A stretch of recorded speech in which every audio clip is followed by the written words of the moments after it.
Sorry for the later release, folks. It seems that surgery didn't help like it was supposed to. The New House, True Horror Story. When I was a kid, my family had moved into a new house. We were just settling into the new house and everything was going good. Until one night, probably 2 weeks after moving in, I went to bed with a weird feeling about my room. I can't describe the feeling, I just felt uncomfortable and off. I woke in the middle of the night, cold.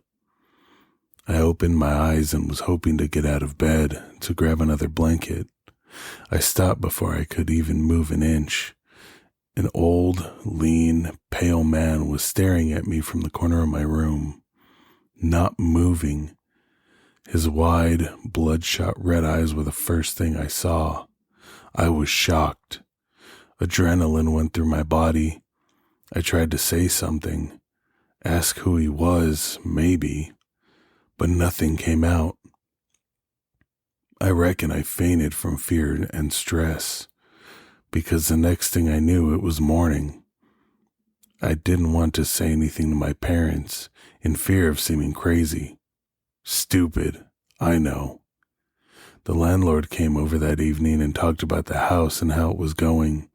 He asked my parents if they had any idea about the death of a man that had occurred in the house. A shiver went through my body as I froze in fear. I looked up at my parents, who looked as concerned as I was. The landlord chuckled and said, "It's seriously nothing to worry about. It was a natural death, not a murder." I still felt uncomfortable about the death, and it made me think, what if the man I saw last night was him? Before my parents could say anything, a man walked past our house and just stared at it for a couple of seconds before saying, "Nice house, isn't it?" It startled the landlord a bit as I saw him flinch.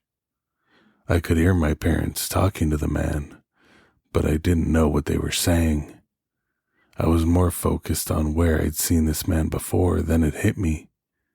He looked exactly the same as the man I saw last night. I was shocked, and I got a sudden hit back to reality when I heard the man say, "Don't know if you know this, but my twin brother used to live there. He died of old age, unfortunately." At this point, I really wanted to say something to my parents about the man that I had saw last night, but I couldn't do it. I didn't want to sound stupid. Later that night, we had a phone call from the previous owner's family. They just asked us a few simple things like if we had any questions and how it was going. I could hear the conversation since my mom had put the call on speaker, so my dad could talk to them as well. I was sitting on the couch playing on my Nintendo DS, just listening into the conversation. I see the old owner has a twin brother. He walked past our house this evening. "What's his name?" my mom asked. The call went silent for a couple of seconds. I dropped my Nintendo DS. My body felt weak and I almost threw up. The previous owner never had a twin brother. A member of the family on the call replied. The man I saw in my room that night and the man that walked past our house that day was the ghost of the old dead owner. Well, it just goes to show you that you really never know what can happen when you move to a new place that you know nothing about.